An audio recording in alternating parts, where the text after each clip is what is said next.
divino. Este es el estudio que haremos este día lunes y recuerde que estamos ya en la última lección de este folleto que hemos estado estudiando durante el trimestre. Ya estamos a punto de iniciar un nuevo folleto de estudio y eso siempre es maravilloso porque aprendemos cosas nuevas y vamos fortaleciendo nuestro caminar con Cristo de esa manera. Así que en el tema de hoy vamos a aprender un poquito más sobre cómo Dios atrae hacia sí a las personas, pero para poder estudiar, vamos a invitarle a usted que nos acompañe en esta oración. Nuestro buen Padre Celestial, hoy venimos ante tu presencia para suplicar que nos ayudes a aprender más de ti, a conocerte mejor en tu palabra y a aprovechar las lecciones que tenemos que aprovechar para nuestra vida. Lo rogamos en el nombre de Cristo Jesús. Amén. Amén. En este día, Pastor Dani Perla, comenzamos ya a hablar de Isaías 66. Último capítulo. El último capítulo, sí, como usted dice. Ya terminando Isaías ya por completo. Nos faltan unos poquitos textos que vamos a estudiar, a profundizar, pero en los primeros versículos, que son varios versículos, siempre le invitamos a usted que los lea en casa. Aquí nuestro pastor Dani Perla nos ayudará con algunos comentarios, pero me llama mucho la atención porque en esos primeros versículos, que son 19 versículos, si no estoy mal, los primeros 19 versículos, hay un mensaje básico, pero ¿qué está queriendo decir Dios al pueblo en esos primeros 19 versículos del último capítulo de Isaías, pastor? Bueno, yo lo que capté al leer este mensaje es que Dios está hablando acerca de juicio. Dios está hablando acerca de esa advertencia que Él ha hecho a lo largo de su palabra, que consiste en buscarlo a Él, y aquellos que rechazan el Evangelio deben sufrir las consecuencias. Muy bien, es un mensaje de juicio y que demuestra también, como al principio lo leímos, que Dios es el Rey soberano de todo, pastor. Así es. Ahora, dentro de esto hay algo que creo que hemos leído a lo largo de todo el libro, pero que también aparece aquí al final y está en el verso 3 de Isaías 66. Y aquí me gustaría que pudiera ampliar un comentario. Luego vamos a hacer una pregunta crucial, pero creo que por aquí también ya vamos llegando a esa pregunta.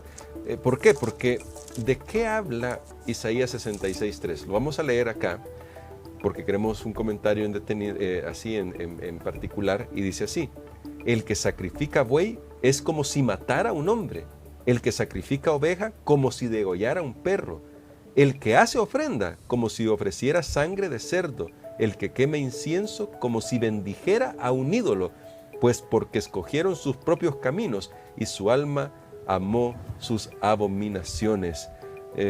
Pastor, ¿cómo puede ser que uno esté haciendo algo, digamos, para Dios? Porque uno dice, estoy haciendo esto para Dios, y sin embargo esté tan lejos de Dios, según esta descripción. Es que a lo largo del llamamiento que se hace en el libro de Isaías es a dejar las formas, a dejar los ritos, las ceremonias. Una persona puede practicar el rito, pero no significa que su corazón haya sido convertido, haya sido renovado. Es como un esposo o una esposa, pueden darse mutuamente un regalo, pero eso no significa que realmente se amen. Ahora, si se aman, va a venir el regalo, pero algo que a mí me llama la atención es que Dios dice, examinen su corazón, miren lo que hay en lo profundo, porque ustedes pueden hacer una apariencia y que todo está bien, pero por otro lado están teniendo prácticas que no son correctas, y eso es lo que Dios le dice. Ustedes aman sus abominaciones, o sea, se deleitan más en otras prácticas que no son correctas que en lo que ustedes se deleitan en hacer para mí.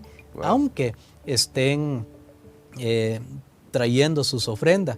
Y entonces Dios lo ve, y para los judíos este mensaje, yo me imagino que fue realmente duro, sí, porque Dios compara incluso algunas ofrendas que llevan a un perro, a un sacrificio, también como que fuera un cerdo, sí. Y estos eran animales inmundos. Así que realmente Dios les está diciendo que detesta que ellos estén haciendo todos estos sacrificios cuando su corazón está lejos de Él. Ahora, pastor, a propósito de eso, bueno, hay dos preguntas todavía que quiero compartir, pero a propósito de esto, ya cuando hablamos en el verso 5, por ejemplo, oíd palabra de Jehová, vosotros los que tembláis a su palabra, vuestros hermanos que os aborrecen y os echan fuera por causa de mi nombre dijeron, sea Jehová glorificado, y veamos nosotros vuestra alegría, pero ellos serán avergonzados. Parece que aquí está hablando de otro grupo de personas, pastor, alguien que tiembla a su palabra. ¿Qué significa esto de temblar a la palabra de Dios? A mí me llamó la atención este texto que dice, ustedes que tiemblan ante mi palabra, porque me vino a la mente lo que está escrito también en el Nuevo Testamento, por ejemplo, en el libro de Filipenses, el capítulo 2, el apóstol Pablo, yo creo que lo podemos leer, sí, Filipenses, el capítulo número 2 y el versículo 15. El apóstol Pablo también tiene un mensaje aquí para nosotros. Filipenses 2. Filipenses, el capítulo número 2, y vamos a leer el versículo número 15, mencioné. Sí, 15. Ahí dice, para que seáis irreprochables y sencillos, hijos de Dios sin mancha en medio de una generación maligna y perversa, en medio de la cual resplandecéis como lumbreras en el mundo. Muy bien, y antes en el versículo 12, el apóstol Pablo había descrito quiénes eran estas personas, porque es lo mismo que hay en Isaías. En el versículo 3 habla también de aquellos que son sencillos, aquellos que son humildes. Pero vamos a ver ahora lo que dice Filipenses capítulos 2 y el versículo 12. Que dice, por tanto, amados míos, como siempre habéis obedecido, no solamente cuando estoy presente, sino mucho más ahora que estoy ausente, ocupaos en vuestra salvación con temor y temblor. Muy bien, aquí tenemos ese concepto del temblor, ese concepto realmente quiero decirle que algunos han usado este texto para creer que la salvación es por algún tipo de obras, porque la palabra que dice es ocupaos en vuestra salvación. Pero cuando vamos al texto original, esa palabra ocupaos es una palabra que viene de energía y dice, usen su energía para vuestra salvación con temor y temblor. ¿Pero qué significa temor y temblor? Es interesante que en Corintios el apóstol Pablo habla que iba a enviar a un misionero a la iglesia y dice, recíbanlo con temor y temblor. ¿Será que eso significaba que iban a temblar los hermanos cuando lo vieran? Iban a tener miedo cuando lo vieran. Sino que temor y temblor en el uso que le está dando el apóstol Pablo, porque ya vimos que iba a llegar una persona y le dice, también recíbanlo con temor y temblor. Estamos hablando entonces de respeto y seriedad. El temor significa respeto y el temblor seriedad. En otras palabras, tómenlo seriamente. Ahora, ¿cómo sabemos eso? Porque en el mismo versículo 13 de Filipenses capítulo 2, el apóstol dice, porque Dios es el que en vosotros produce, algunas versiones dicen obra, así el querer como el hacer, por su buena voluntad. Usa la misma palabra que aquí tenemos traducida como ocupados, es la palabra energía. O sea, Dios es el que les da la energía para obrar su propia salvación. Ahora, regresando a Isaías, debe ser lo mismo. Cuando dice, aquellos que tiemblan ante su palabra son aquellos que la toman en serio. Muy bien. Fuimos a hacer un poquito de estudio en el Nuevo Testamento para ver el uso que se le da al concepto también. Y el concepto es aquellos que toman en serio la palabra de Dios. ¿Y qué significa tomarla en serio? Que la pone en práctica. Porque, por ejemplo, si alguien me dice, afuera está lloviendo, si yo lo tomo en serio, yo me voy a alistar. Claro. Yo no quiero que se moje mi traje, entonces voy a usar un paraguas o me voy a quitar mi traje y me pongo un plástico. Voy a hacer algo, pero si yo digo, no, tal vez me están mintiendo, entonces yo no me voy a preparar. Así que Dios tiene una especial consideración para aquellas personas que toman en serio su palabra, a tal punto que Dios los describe que no solamente tiemblan ante su palabra, sino que en Isaías capítulo 66 y el versículo número 2, aquí tenemos otra descripción de este grupo. Mi mano hizo todas estas cosas, así todas ellas llegaron a ser, dice Jehová. Pero yo miraré a aquel que es pobre y humilde en espíritu y que tiembla a mi palabra. De nuevo. De nuevo, pero para tomar en serio la palabra de Dios, yo tengo que ser pobre y humilde. O sea, Muy bien. debo dejar de lado mis prejuicios, mi orgullo, mi razonamiento. Una persona que cree que sabe más que Dios, que cree que Él tiene una explicación para todo, no va a obedecer cuando Dios le diga algo, Sí, claro cuando que Dios no. le diga no comas esto, no hagas esto. Así que, bueno, interesante el concepto que Dios usa aquí en Isaías, y es el mismo uso que hace el apóstol Pablo. Dios tiene, y lo repito otra vez, una especial consideración por aquellos que toman en serio su palabra y que son humildes, que no tratan de envanecerse, no tratan de anteponer su opinión a el mandato expreso de la voluntad de Dios. Excelente, pastor. Bueno, esta es una explicación muy interesante porque ahora nos toca a nosotros tomar la decisión de tomar en serio la palabra de Dios. Y finalmente, pastor, solo una acotación, porque de todas maneras esto lo vamos a seguir abordando otro día de la lección, dentro de un momento, es decir, dentro de un día. Es ¿cómo hace Dios entonces para atraer a la gente?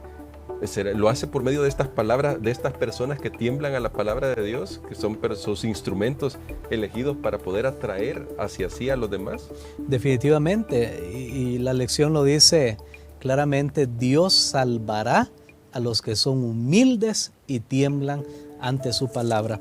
Y con ese grupo de personas, entonces Dios tiene un plan especial.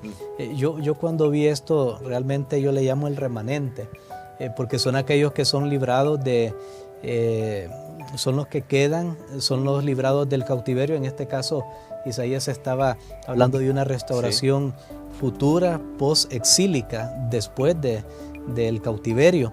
Entonces, Dios iba a hacer algo especial con ellos, y es lo que podemos ver aquí en los versículos 18 y 19. Si gusta, los podemos compartir. Claro, dice aquí: porque yo conozco sus obras y sus pensamientos. Tiempo vendrá para juntar a todas las naciones y lenguas. Vendrán y verán mi gloria. Pondré entre ellos una señal y enviaré a los sobrevivientes de ellos a las naciones, a Tarsis, a Fut, a Lud, que disparan arco, a Tubal y a Javán, a las costas lejanas, que no han oído de mí ni han visto mi gloria, y publicarán mi gloria entre las naciones. Muy bien, nosotros vemos que ese era el ideal de Dios. El ideal de Dios era que todo el mundo pudiera conocer su gloria. ¿Y cómo se va a lograr? Dice que cuando él junte a ese grupo que queda, que para mí es el remanente, ellos van a tener una señal, lo hemos leído anteriormente, la señal de gozo, de alegría, pero dice Dios, a ellos los enviaré. Y aquí viene el tema que tenemos ahora para la iglesia adventista: mundial. Yo iré, sí. Yo iré. Aquí vemos que Dios está enviando a hacer la obra misionera a su pueblo. Creo que vamos a hablar un poco más de eso adelante, sí. En esta semana, pero aquí está el concepto, es un concepto bíblico, y Dios menciona nombres. Bueno, Tarsis, por ejemplo, uno recuerda que era el lugar que Jonás estaba buscando para huir. Sí. Tarsis es España. Entonces, imagínense, desde Jerusalén, ¿dónde? Dios estaba diciendo: ustedes van a ir a todo el mundo, a todos los rincones, y aquellos que nunca han oído de mí. Esta profecía ya se está cumpliendo, hermano. Amén, gloria a Dios por eso. Y bueno, ahora nosotros tenemos que hacer nuestra parte, ser de los que tiemblan ante la palabra de Dios y tomar en serio el llamado de ser enviados por nuestro Dios. Y creo que podemos orar por eso, pastor. Amén. Padre, gracias te damos por esta tremenda lección de Isaías que tú has dejado en tu palabra. Gracias, Señor, porque tu plan es maravilloso y es perfecto. Señor, queremos también ser receptivos, sumisos a tu palabra. Queremos, Señor, que tu palabra nos vivifique, que tú obres en nosotros el querer como el hacer por tu buena voluntad, y que nos envíes como testigos al mundo. Lo pedimos en el nombre de Jesús. Amén.